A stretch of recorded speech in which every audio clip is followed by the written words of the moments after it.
Welcome back to the Building a Clear, Authentic Brand podcast. I'm your host, Amy Dardis, and I am so excited to introduce you to TJ Kastning. He's the founder and managing partner of Ambassador Group, a construction recruiting boutique that specializes in professional matchmaking for construction enterprises, mostly on the West Coast. TJ, thank you so much for joining me today and being willing to share your story and expertise. Thanks for having me. This will be fun. Yeah, I'm excited. So you use some interesting terminology. You use the term professional matchmaking when you're talking about recruiting. What exactly do you mean by that? Well, hiring is really difficult. And if you think about things in terms of extremes, it might explain why. If we look at marriage, people get quite a bit of time to interview one another in marriage. And the divorce rate is still, around 50%. And so if you back that down to the hiring problem, how do we help people cultivate, durable relationships in a way that serves both parties, right? So how are we helping both parties win, achieve their goals? And that process I've found over the years to be more of a matchmaking type of process, obviously a professional orientation, not a romantic one, but there's a lot of facets to our humanity, to our goals, to our personalities, to our purpose, to our organizational missions that really need to be seen in high resolution from both parties' perspectives. Another catchphrase is hiring in 4K Hmm. and increasing the acuity or the precision with which we're going about building these relationships. The whole goal being durability. Like, how do we embark on this journey of working together, making a hire, onboarding somebody, training, getting them culturally inculcated and successful, right? How do we get compounding long-term results and value from the hires that we make and not have this? It seems like to some degree in work culture, we've almost accepted that, somewhere around 2 to 4 years is the normal amount of tenure to see on a resume. And there's a lot of understandable, acceptable reasons for this. But imagine if, we're going through this hiring process thinking about, 10 years out or more, right? And think about the advantages to an organization, to a person, to their earnings, to their career success, and to the organization's success if these fits are being cultivated for a particularly long term. So recruiters for a long time have used language like placement, Hmm. and I used this terminology as well for a long time, and I didn't know anything different. But the more I got thinking about it, the more I realized that if I'm using this language and my client is using this language of placement, it's sort of unilateral. It's like this recruiter brought this person in and placed them in the company. And I realized that's not really the thesis or the mission of what we're trying to do.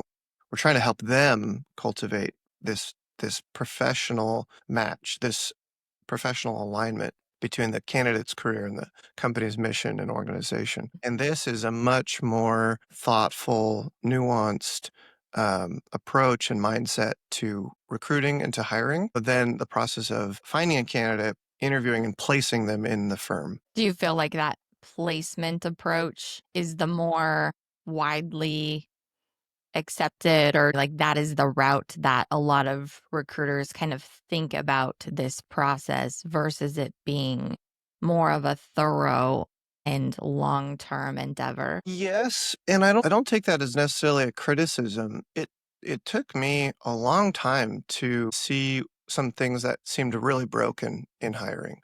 Hmm. I used to take it for granted that hiring authorities, people who were interviewing, were exceptionally talented and perceptive about the people that they hired. And I think that's to a large degree kind of taken for granted. But COVID came along and we started doing more Zoom interviews and we could participate. And through that process, realized that, I work in construction and we all have things that we specialize in, right? So a lot of my Hmm. clients specialize in building these incredible structures. It's very complicated. Hiring is to some degree, and I think this is true for a lot of industries, a little bit of a peripheral skill set It's something you have to do in order to get the work done. And what I came to realize is that it's not a highly studied topic, and the people who are responsible for hiring are often not getting a ton of reps on it. So this is an opportunity for Ambassador Group, and I think any recruiter who's studying this problem to in the repping of this process of recruiting someone, facilitating interviews, facilitating integration into this client company, to constantly be going deeper and more high resolution into what are the problems that we're solving in the company.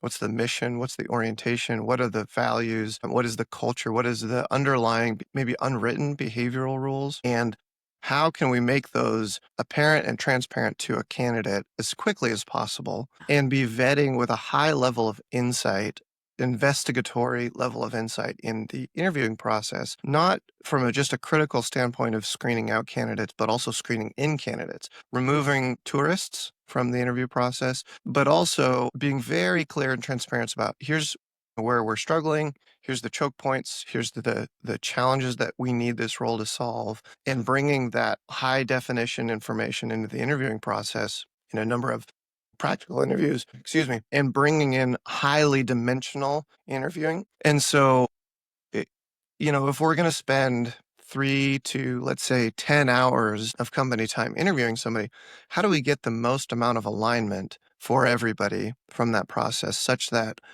we're minimizing the chance and probability of regret in that hiring decision for either Mhm. party, right? Because if it's not a feature or if it's not a fit for the candidate, doesn't matter in a sense how good the hire is for the company, because at some point that misalignment's going to erode the chance of a long-term relationship. Do you find that when you're working with, well, whether it's your clients or just when you're talking to new businesses that are looking to place people in their organization, that the elements, then the clarity that they need to have around their business, about their values, about those behavioral expectations, are you finding that it's already clarified and well defined, or does that end up being another hurdle you have to help them as well? Yeah, I think we all need help with this. I think this is true for me in my own business.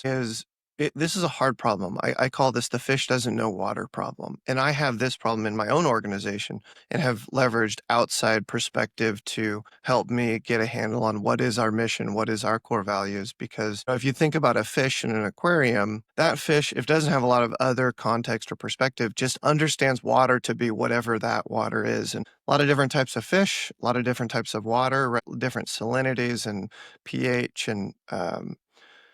and so there's different ecosystems, right? And I think of culture like an ecosystem. And for people who live in that ecosystem, particularly leaders and founders, it's very easy and maybe even inevitable that ecosystem will to some degree become taken for granted. Whereas, if from our perspective, one of the things that we can help a client with is reflecting back to them that no, you have a very specific ecosystem. And I know this because now I've seen inside hundreds of construction firms, particularly, but I think this is true of any company, any Yeah. industry, where that founder and leader, and ultimately the array of senior leadership, is bringing specific beliefs, specific behaviors, patterns, strengths, weaknesses, and they're influencing their company in very specific ways that sometimes it can be hard to recognize from the inside. And so in our discovery process, we're trying to make these things explicit. And, companies often have a varying degree of self-awareness. Mhm. And I believe that self-awareness is really a critical component to good hiring because, if we go back to the marriage example, you can imagine it's very difficult to find a good partner in life, a good spouse, if one lacks self-awareness, right? It's a little bit more of just rolling the dice if one doesn't know fundamentally who they are, what those preferences are. And so we could say like, hey, I want to marry somebody great. I want to hire somebody great, but the employer is, I believe, at least 80% responsible for the success of the hire, right? Because senior leadership own the culture, right? They own the interview process. They own how the role is structured. They own the customers that the person is going to work with. They own the ecosystem that this person is going to come into. They can set expectations to whatever degree they want. They own the training, they own the onboarding, they own the leadership and the things that build loyalty in candidates. And so the more we can support leaders in having accountability and ownership and control mastery over these factors, the more we can reduce risk in the hiring process. It is incumbent upon the candidate to show up and be honest and do the job as they're supposed to. But even then, there's a particular challenge in that, the candidate has the fish doesn't know water problem as well, right? Yeah. They're interviewing a company that they haven't existed within. They don't know the unwritten rules. They don't know all of these factors. So the more that we can make the culture and parameters for what success looks like in an organization, how to get promoted, how to get fired at two ends of the extreme, clear and evident to the existing team, to people who are coming on, the more we're setting them up for success, in their career. Absolutely. That identity factor, I mean, it's like what did they say? You can't read the label from inside the bottle. And even people who are highly self aware and highly reflective and even spend time going through this clarifying process, it can still be so hard to objectively evaluate yourself. I was actually taking a behavioral assessment yesterday. I was taking the PXT Kim had sent me, and I was going through and answering these questions about myself. And my husband was sitting in the room, and I was reading these statements, and I was getting stuck. And I'm like, well, I don't know. And he'd be like, it's this one. Like, just so matter of factly, because he sees me and he can objectively evaluate. Whereas I'm in there and I'm like going back and forth in my head because I'm like, well, am I this? Am I this? And it's just that he has that different view into my life where he sees all those behaviors.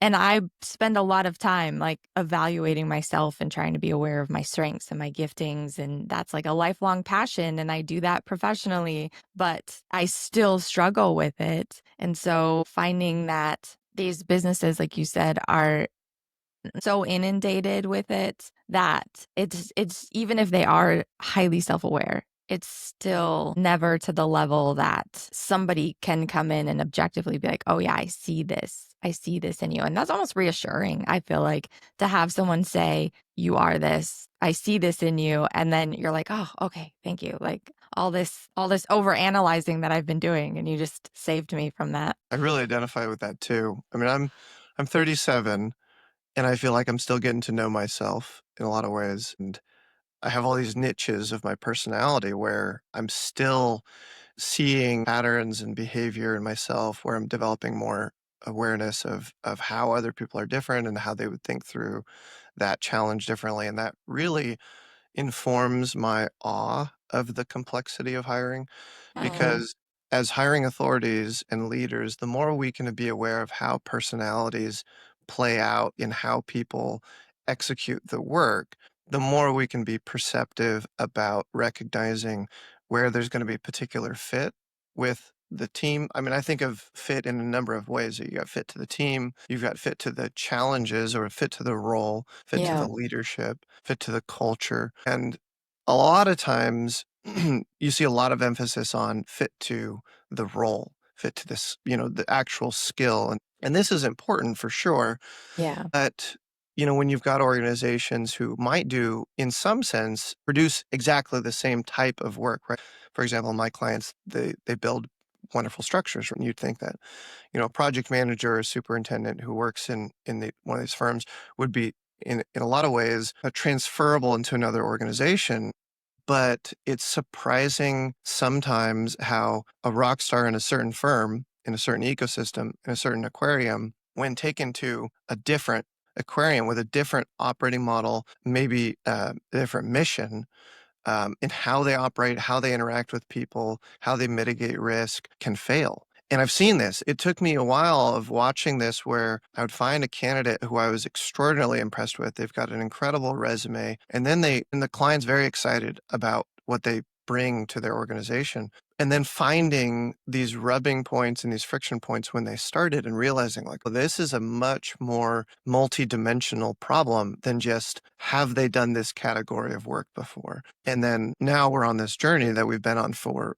quite some time of how do we help the parties see these different facets of this problem of fit? Mhm. Do you find that when you are talking to your clients about this element that they're like, "Yes, I totally get that," or do you feel like it's kind of new information where they're like, "Oh, I've never thought about fit like that before," even just explaining that exact story you just shared? One of the sweetest compliments a client paid us was, "I've never thought about hiring so much." And I have to empathize with our clients a bit because a lot of times we get hired when a hire is painful or when a gap in the organization is painful, and we Yeah. need a person. We come in and bring these extra dimensions of fit that we're thinking about and trying to clarify what is the mission, what is the values, what are we trying to recruit and enlist someone into and align them to? And sometimes there's a little bit of work to slow down in order to speed up, to make sure that we're clear within ourselves about Mhm. what we're trying to hire for so we can mitigate that risk. And that can be hard work to do when you've got projects that need support. You need this pain resolved. But the way to do it is to slow down. And I don't mean to go slower, I mean, there's a lot of work sometimes that needs to be done quickly in order to create that alignment and that clarity. And everybody's on a different place of their journey with this. Sometimes this immediately resonates and sometimes it's new information. But I really see it as a fiduciary opportunity to help it's my responsibility in serving the client to help the client see these different fit paradigms and to be managing this risk with them through the hiring process, to improve their outcome. And it's different. Every leader's in a different stage of understanding this problem. I myself am still on this journey, you know, Mhm. in my own organization. What has that journey look like for you, both internally as a leader and having your own employees, but also from the recruiting side? Getting started in this business, when you get started recruiting, you probably didn't have this level of awareness of all these different elements that happen in the hiring process. And then over time, like how have you kind of come to realize that not only for your clients, but for yourself as well? Yeah, when I started, I think my entire focus was on the candidate, right? I want to find the best candidate that I could. And we would arrange these interviews, and we didn't have the kind of tools that we have now with AI, with Zoom. And so, I wasn't participating in the interviews. I'd talk to the clients afterwards. And, a lot of times, oh, I really like them and things are good. And then, 6 months later, they're running into challenges, running into problems. And I couldn't, took me years. I could not understand. And frankly, I took it personally as a recruiter that I must have failed. I must have missed something. I felt a deep sense of responsibility to find better candidates. And at some point I realized that I'm kind of finding the best candidates that are available. And I realized in also observing the spectrum of clients and leaders that some of these clients are being more consistently successful Mhm. and some of them are not. And then you start observing the different types of leadership in play. And I'm also observing myself in this and realizing that, like for instance, you did the PXT assessment with Kim, which I love. I've been working with Kim for I think 8 years now. We use the PXT internally for all of our hiring and externally with clients, and realizing that a leader's capacity for understanding a wide range of personalities and empathizing with them and meeting those people where they are at behaviorally is really critical to expanding that leader's capacity to work with a wide range of people. Whereas if you have lower quotient of self-awareness, maybe a lower quotient of awareness of how different other personalities can be, and if we're only looking at fit to the job as being a matter of can they solve the problem, then you can think of like a pie chart. Some leaders are going to be capable of being successful with, this sliver of the candidate pool, and other leaders are capable of being successful with a much larger sliver because of their self-awareness, because of their awareness of the person that they're leading, and their ability to create an environment in which that person can be successful, the right support, the right accountability, that's critical. And so my journey has been less now about finding a gold-plated candidate, because I come to Mhm. find out no one's gold-plated. We all come with foibles and weaknesses, right? No person is the complete solution. What I mean by that is, on PXT, have you done the interpretation with Kim yet? I have not got my Okay, results this will be yet, fun. no. I'm anxious.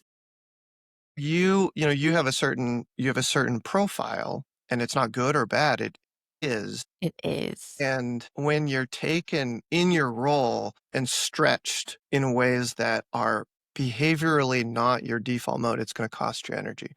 And I think Mhm. lacking this information as a leader, it's been very easy for me to put people in roles that are not well aligned to their personality, to their behavioral profile, and then to be frustrated with why they're not being successful. So layering in this behavioral data of their pace, of their agreeableness, of their assertiveness, of their boldness, of their decisiveness, their sociability, their intuitive to logical thinking styles, and layering that in with the leader and team that they're working with, we're starting to get a much higher dimensional, higher, I like to say, resolution concept of how does this person fit into solving this organization's problem functionally in the role and fitting with the team. Mhm. Because you'll notice as you do PXT with more people that these teams are the people who fit have profiles, and we're kind of shooting in the dark if we don't have some way of creating some objective clarity on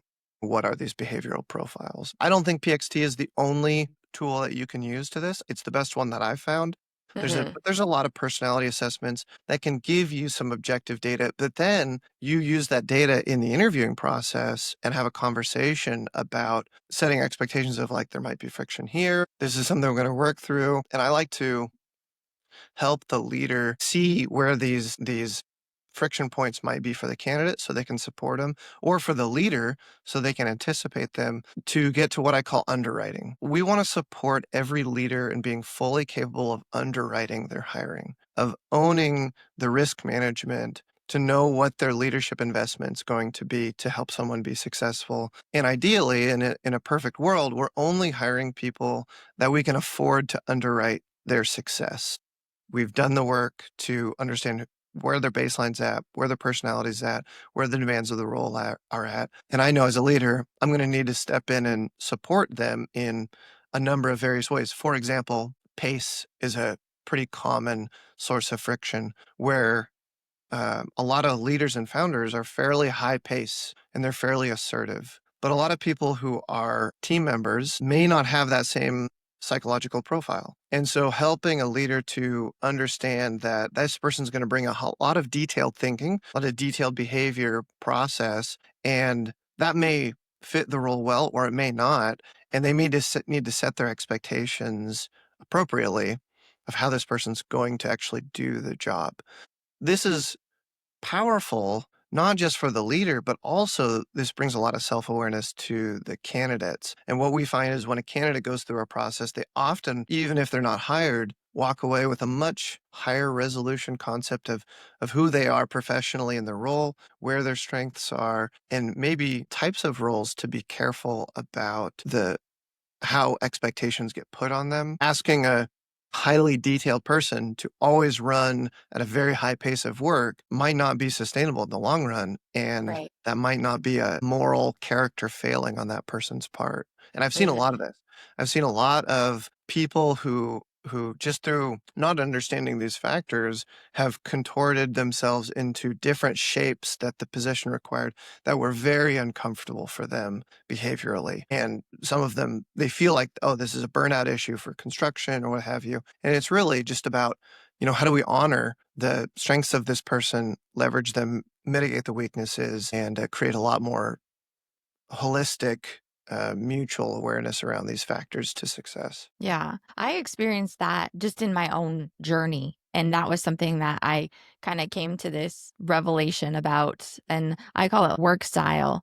And I saw some of the questions in the assessment talking about like how much freedom and flexibility and autonomy you like. And I'm way on that side of like, yes, I do not like to be micromanaged. And I had worked in jobs where it was like a set schedule, same thing day in, day out, very predictable, very detail oriented. And man, within 6 months, I would be just a low performer because that type of working environment and style drained me, even though I worked for amazing people and an amazing company. Honestly, like they were doing so many things well, but I did not thrive there. And that friction builds up over time. And then it was realizing, like, oh, wow, I can survive this for a little bit. You first get that new job, and first 6 months, it's like, okay, I can do this. And then the novelty wears off, and then you're like, ugh, is this gonna be my life? And then you feel that dread on Sunday night and Monday morning, and you're just like, ugh, and then you're so excited on the weekend because you're like,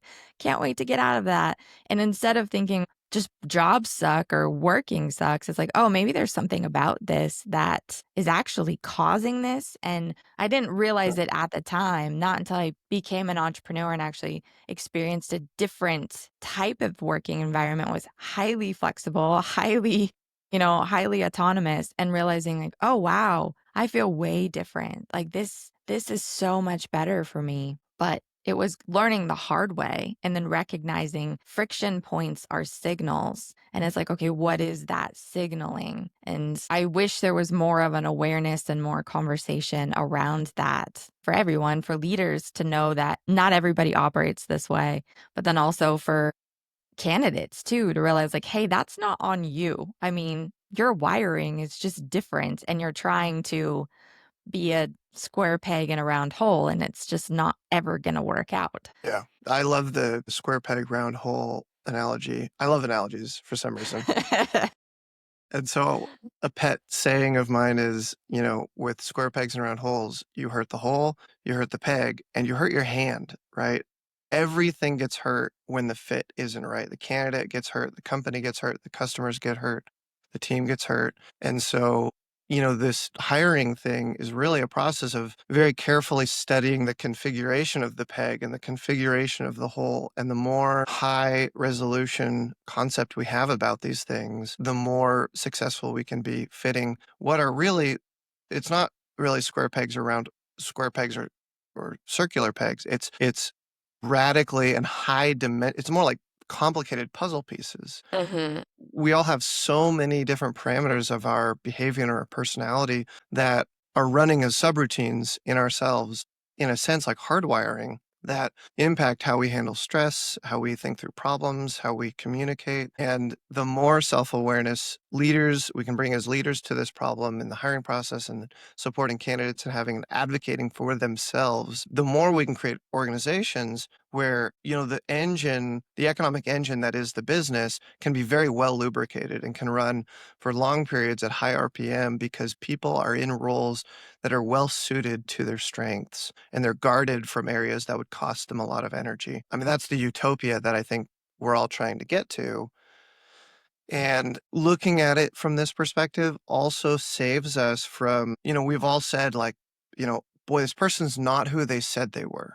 And how Mhm. many times have we said that as hiring authorities or maybe as candidates, right?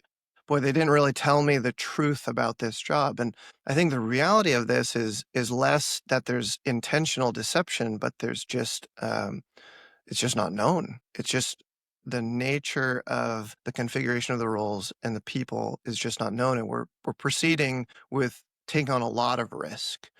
And I mean, the hiring process is a little bit insane if you think about how much risk is being taken on by a company in middle-level management roles. A lot of these hires are easily minimum $1 million decisions, maybe more, right? When you look at the direct Absolutely. cost, the cost to team momentum, morale, impact on customers, reputation, just energy, the energy that a bad hire can cost. And so to go into these hires with sometimes 1 to 3 hours of conversation is a little bit insane. And I realize you can't interview forever, but it's worth it, in high leverage roles, which is what my firm specializes in, managerial and leadership roles in construction.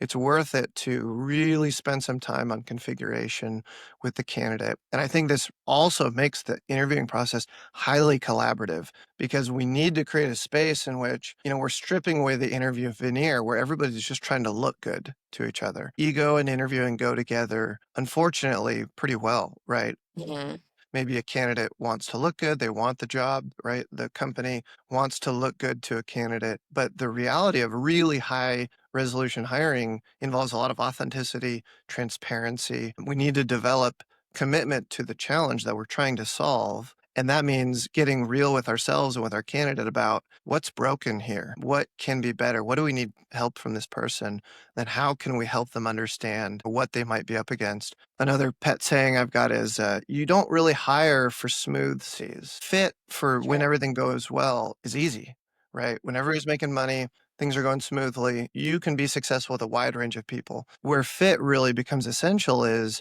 the hurricane, right? The problems on the project, stress, friction. That's when we really retreat to who we fundamentally are Mhm. and where we see the fit breakdown oftentimes in hires. And sometimes that takes a while to surface. And so these kind of tools give us a chance as leaders and as candidates to take a look around the corner, what it might be like to work on these projects long term with this leader long term and set our expectations because, success is properly set expectations. Hiring is all about setting expectations. Candidates should set expectations, hiring authorities should set expectations. And the utopic situation is perfectly set expectations so that when that person starts, the company has their expectations met, the candidate has their expectations met. And it's like, hey, this is exactly what I signed up for. I knew what I was getting into, and we're set up for a long term, durable relationship. Yeah. That makes like perfect sense to me. I'm like, yes, obviously. But then it's wild to me that for something that is so important, how little time and attention business owners can give to it because they're like, oh, I don't have time to do this. Or an interview is you walk in, you sit down, you have no plan, you literally just wing it, ask them a couple questions, be like, okay, seems legit. Let's go for it, and there you go. And that's a lot of businesses hiring processes today. And look at all the conversation around engagement and retention and productivity, and nobody wants to work, and high mental health issues in the workplace. But then no one's mapping it back to, okay, well, where did that relationship start? Where do all those expectations start? And what are we doing in this room or in these few hours that we have where we're making the decision? It just seems like that would be more of a topic than it seems like it is. I have a theory on why this is. And part of it comes from studying myself because you Okay. would think as a recruiter, I've got hiring in my own organization figured out. Mhm. And I would say I'm on this journey. I've gotten a lot better at it, but there's a couple of factors. One is until now, until large language models and AI, we haven't really had the ability to track what happens in the interview process. Mhm. And a lot of interviewers are hiring as a peripheral responsibility to what their real work is. And so it's taken me as a recruiter who's literally sitting in this problem years to recognize these patterns. And that's accelerated. The pattern recognition for us has accelerated as we've gotten more involved in the process. But if I'm in putting myself in the shoes of one of our clients, they're where their brain is at a lot of times is building. And we've got issues with subs and architects and owners and constructability challenges. And a lot of their mind share and their leadership is applied to that problem. And then there's not a lot of people who are talking about this problem that you and I have embarked on. And I don't know if much of a conversation has been started globally about the sophistication of the problem. And then on top of this, a lot of companies and managers, even if they hire a lot, are not doing it at an extremely high pace where pattern recognition really gets to kick in. If somebody's hiring, let's say, 5 times a year Mhm. or even 10 times a year, right? They're encountering these people, and it's difficult to recognize the pattern of what's making this successful or what's not making this successful because it's also easy to stumble into good hires. And that's a confusing thing because why did this hire work out and why did this other hire not work out? And if you don't have the time that, a recruiting or a hiring strategist might have to mull on this for years, it might be hard to pick out these patterns. And what I've recognized in myself, I love analogies. So another analogy I like to use is it's like hiring a salmon to climb a tree. If I do that, it's not a failure on the part of the salmon to fail to climb the tree, right? It's my failure of recognizing the appropriate environment and system the salmon is going to thrive in. And what I should have done is hired a monkey, right? Mhm. And the monkey's going to climb the tree exceptionally well. But if hiring is a kind of a once in a while thing, it's a little bit of a peripheral responsibility, in the system of hiring, we're not collecting the data in a rigorous way. We're not collecting our individual reflections. We talk after the interview. We mix all of our feelings on the candidate together. We're not creating a surface area where we can do organizational pattern recognition. And then we're also not creating a system in which we are really capable of going back and reverse engineering a failure, a hiring failure. On top of this, we're human beings. We've got egos. Failure is painful. And it's very easy for the candidate to be the focus of blame in a failed hire. It's very easy for somebody to say, if they're not aware of these other dynamics and dimensions, for them to say, well, the candidate wasn't who they said they were. And Mhm. on some superficial surface level, that might be true, but the hiring authority may not recognize their responsibility to, in some sense, maybe know the candidate, get to know the candidate at a deeper level than the candidate may even know themselves. That's a lot of responsibility. And now we're taking leaders who are, once again, construction, but I think this fits for any industry, but leaders who are really focused on solving a problem for their customers, and they've got a lot of complexity there.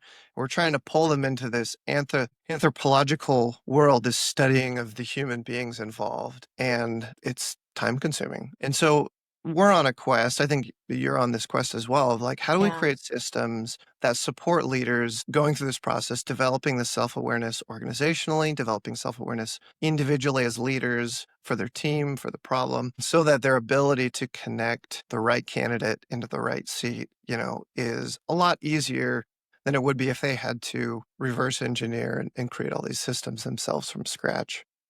You actually One other use thing, sorry. yeah. No, go ahead. Recruiting is functionally broken, where we go back to the language of placements. A lot of recruiters don't understand this complexity either. And so the way recruiters have traditionally sold their services is like, hey, we're going to help you find this top 5% candidate.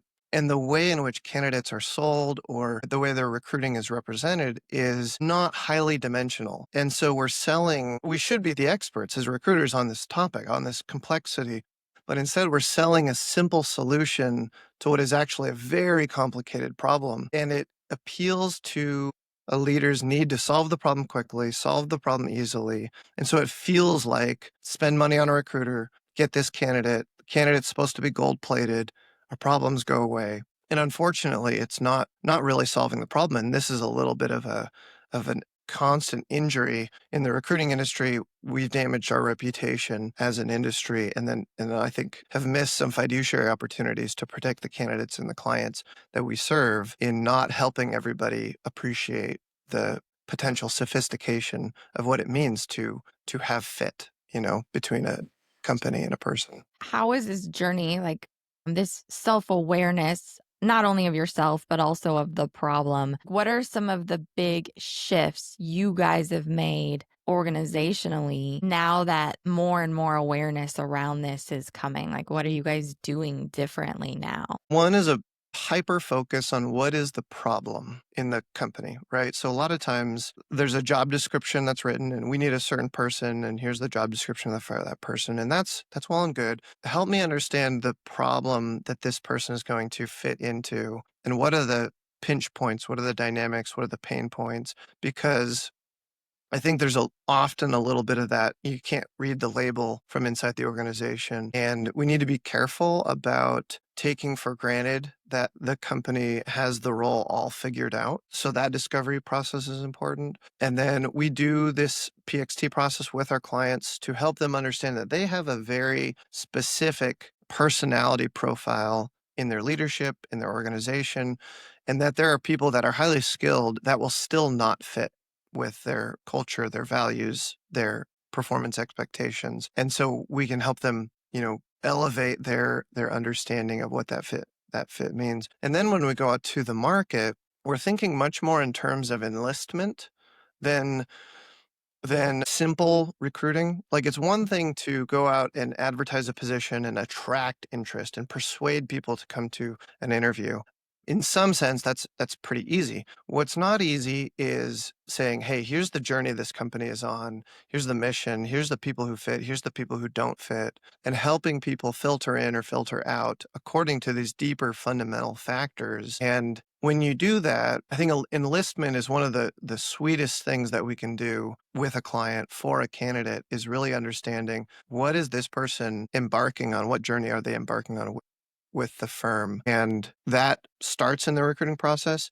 It continues through the interviewing process. It continues through the onboarding and integration process, which I like to say onboarding never really ends. Onboarding is a process of aligning people.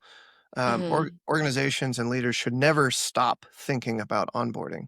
They should never stop thinking about alignment within their team and their people, cultural inculcation. And the more we are thinking about how to enlist this person into our mission, into our goals, into our value system, into what we believe is good and right in how our business serves the world, serves people, solves problems for other people, the more risk we can manage, through that.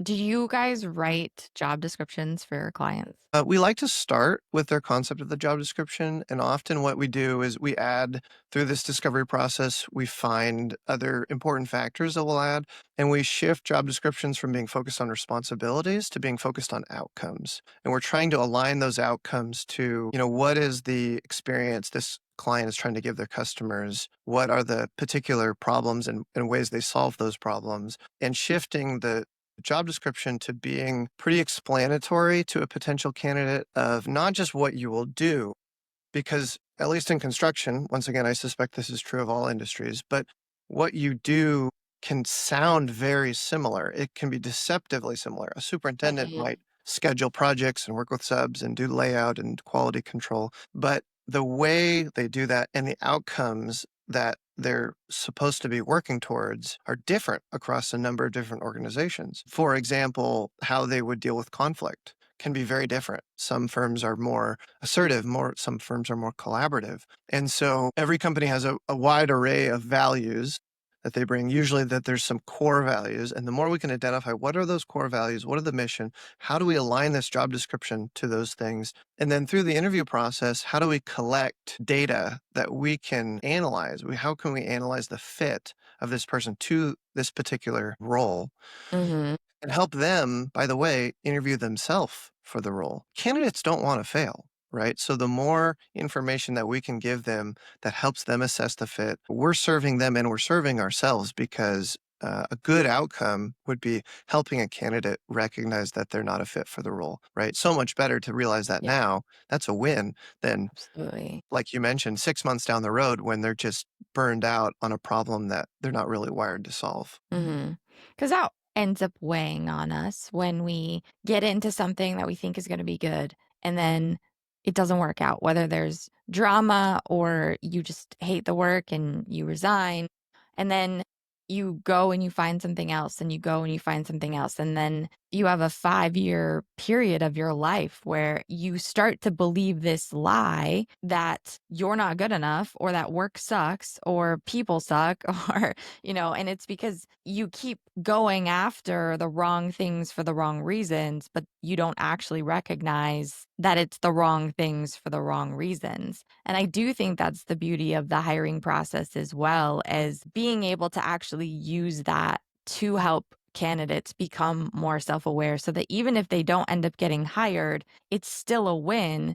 And they walk away knowing that, where they're like, yeah, they were so clear about that, that I know that's not gonna be a good fit for me, but they also helped me kind of recognize why, and hopefully that puts them on a better path towards something that they're actually going to enjoy and be good at. I really think it It helps companies preserve their employment brand when they give a candidate this kind of experience because instead of just saying, "Hey, you're not a fit for the role, we're going with someone else," which is it's a pretty normal process for a company, they can decide together and it's less of a, in a sense, a judgment or a condemnation of the candidate, which is often what it feels like. It feels like, hey, if we're just looking at it from a fit to the job, fit skills standpoint, it's like you're not good enough. We're not going to hire you. And I think most of the time, it's less of a question of whether or not they're good enough and does their configuration as a very special, unique, valuable human being fit the demands and needs of this role. And we get to frame that in a, hey, I really appreciate getting to know you and here's where you're strong and this role requires this. And honestly, I think this would hurt you to try to expect you to carry this burden, right? The reason jobs exist is because of burden and stress. And if we're not well aligned to that job, then that burden and that stress is just going to drain us. But when you're well aligned with the type of problem and you have good skills and abilities to solve that problem, there's incredible meaning and impact and joy that one can get from being the solution for this customer, for the team. And I think we can recover a lot of the meaningfulness and the fulfillment that we would like to get from our work. I mean, because think about it, like people spend 8 or more hours a day in a Mm, working week at work with people solving problems. And so this shouldn't be regretted time. This shouldn't be dystopic. This should be work that we believe in, that we feel of value to other human beings, that we're well rewarded for. And everybody wants to matter, right? yeah. The human heart is filled with an unquenchable desire to have meaning and to matter. And so what we're getting down to is finding roles for people where they can matter most, they can matter the best. And that's well aligned with everybody creating more abundance in the economy, creating more abundance for the individual, the recruiter, not the recruiter, the employee.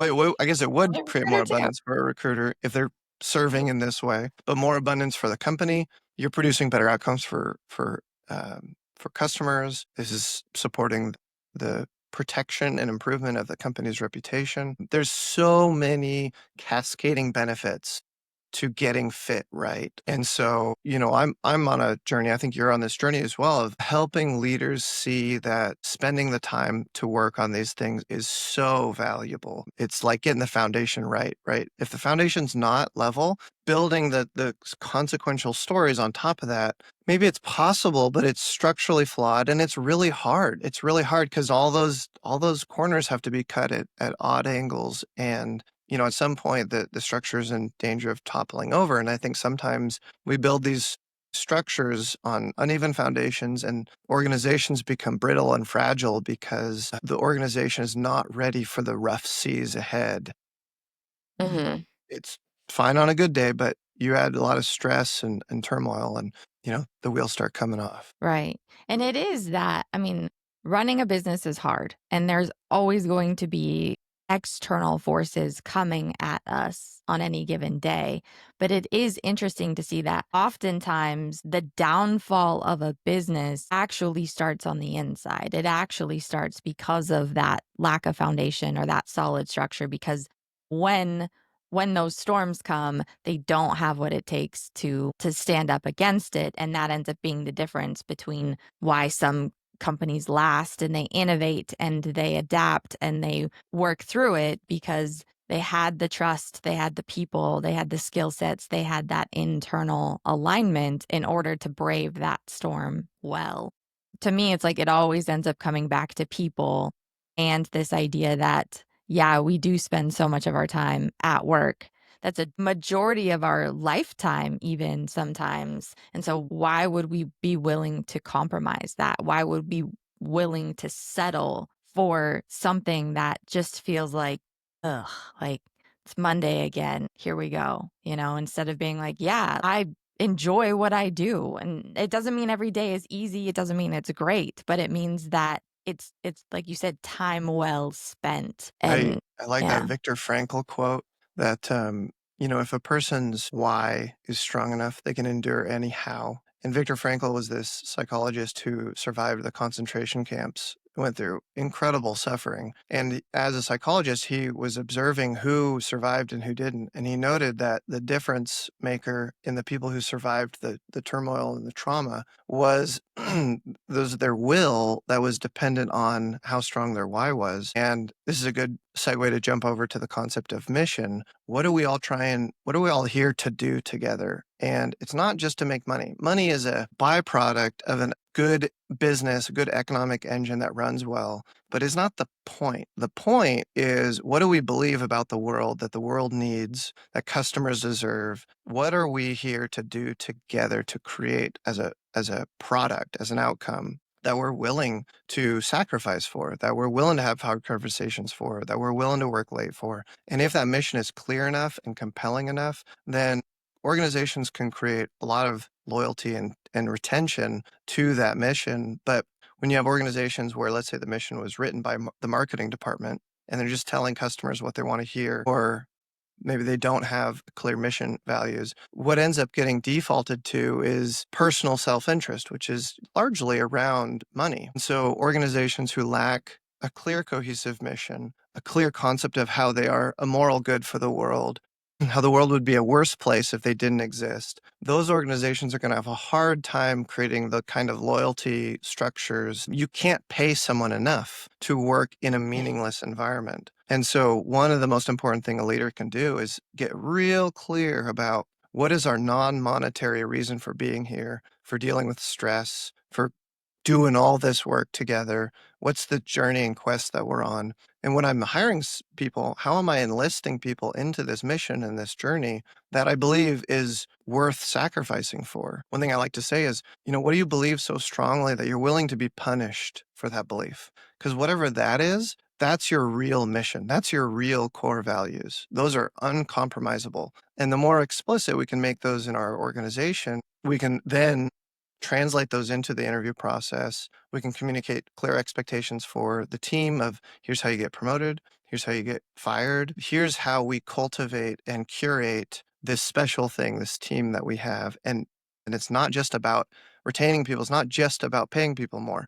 But then when you have clarity on this mission, can start to build structures of mission aligned compensation where a project manager, let's say, who comes in and serves the mission particularly well is more valuable to the organization and deserves to be paid more than maybe a very experienced PM who doesn't. Mhm. And this becomes a very clear lens for hiring, for promoting, for firing, for coaching, remediating, and takes out a lot of the commoditization of jobs. The more we see jobs as commodities and we're just competing on pay like a gallon of milk, the more we're missing the incredible complexity and beauty that is in the people and the organizations, and we're missing fit. When you talk about belief, I found this, you wrote it and you said, guided by the foundational philosophy that belief is everything.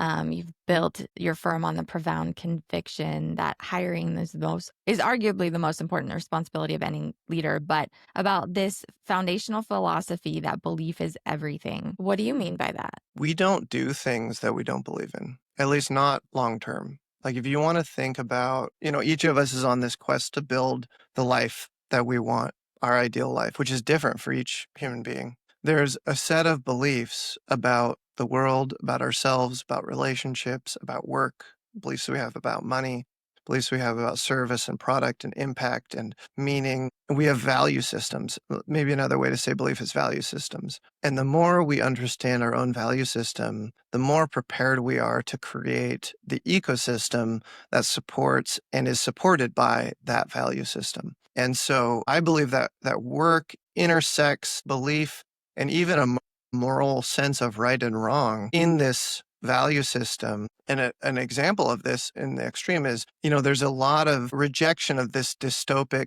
corporate, faceless, mechanical, inhuman type of business that's become very large, very powerful, but is like a grist mill for people. They go in and they invest their lives, their souls, their time into this business for 20 years, only to be laid off heartlessly in an email or a Zoom meeting. And this does not honor the God endowed nobility of human beings. And We all feel that. We know that that is wrong. And so an organization does well to think about, what do we really believe about people? And if we're pursuing money at the cost of everything else, then maybe we're willing to behave that way. But if we're not, if we see a higher calling than purely optimizing for profit, then perhaps how we go about interfacing with these people, building our company, building teams, building alignment, building loyalty, showing loyalty to our employees in the hard times is very different than this experience that millions of people all around the world, billions of people maybe, have had, where they come to find out that they were treated well when they're important, and they were treated as disposable when the company's interest shifted. And Mhm. loyalty was not really loyalty, it was really convenience. Yeah. It's taken me a long time to really come to this understanding of what we believe drives our actions. And so everything that we do, values, mission, purpose, how we behave, what we think is acceptable in a business, does come down to the leader's beliefs in what they think about themselves, what they value. And instead of it being this marketing exercise or it being this aspirational exercise of what's right, something that sounds good, it really is just a process of clarification, because it's like you're not creating this, you're not coming up with this. You already believe something, and that Yeah. something is driving what you do. So the question is, what are you believing that's driving these actions? And that's all there is to it. Unless you end up shifting your beliefs, which definitely happens. I think we change the way we think. We're transformed by the renewing of our mind, and that can change. But fundamentally, it still is going to come back to, what do you believe? So core values and mission and who we choose to hire, it's not this foo-foo buzzword type stuff. It's like you're doing it whether you recognize it or not. And it's not a branding exercise. It's Right. just let's talk about what's really going on here. Let's talk about what's moving this ship forward. In another sense, you're right, it's not a branding exercise, but one thing I'll note is it is actually also a profound branding exercise, right? Because Simon Sinek's famous for that start with why Yes. question, right? And what we're talking about in this mission is, what's your why? Why are you building exquisite buildings? Why do you suffer for these things? Why do you absorb this stress? And organizations that have clear identity around their beliefs, around their mission, also develop these brands that are so unique and so distinct that I do think they develop competitive advantages over over organizations who are telling the market what it thinks it wants to hear, but hasn't soaked those core values and that mission into their bones. Mhm. And there's a lack of integrity in those types of organizations, where it's really driven more by convenience, about the quickest and easiest path to the money that they want to acquire, the customers they want to acquire. And that organizations with clear mission, vision, values end up realizing that they don't really have competitors. There's other companies out there that do similar types of work, but if you really boil it down, none of these companies function the same way, believe the same way, operate the same way, No. and that customers who are a fit for their mission, vision, values shouldn't go to these other companies. And you can start ignoring competition on some level, because you're drawing a clear line about who we are, maybe the type of customer we will work with, the type of employee we'll work with, and then those we won't. And making a stand on those convictions creates a ton of internal clarity for navigating change, right? If you don't have that internal locus of control, it's easy to get blown around by the competitive winds and, oh, this company's doing that, and we need to, offer services over here. But it's all external locus of control, which from a leadership standpoint is very diffusing to the organization. It's very energy intensive. It diffuses the clarity of your brand internally and externally. And so I love it when I find a leader who has really committed to a belief system and is willing to then filter aggressively based on that belief system, and is not being driven around too much by those external factors. Yeah. I've actually been guilty of that, which is honestly, it was that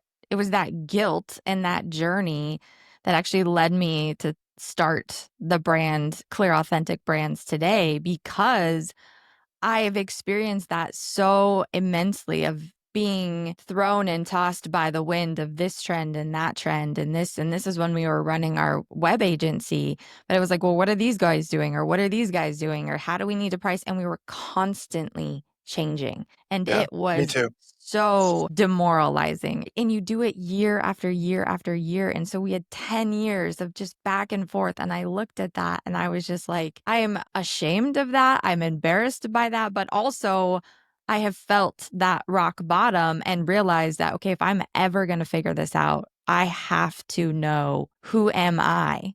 Like, how am I wired? What do I believe? What do I stand for? What am I going to fight for? And I need to be so grounded and so solid that when the temptations come, because they do, social media is everywhere. And it's like, you can't open an app without being inundated with somebody else's opinion. And is that going to deter, what you feel like you're called to? And that to me has been like a journey of being like, all right, what do I believe? What am I going to stand for? And how do I do this clearly and authentically going forward? Because it does come back to this like identity piece, like this purpose and identity.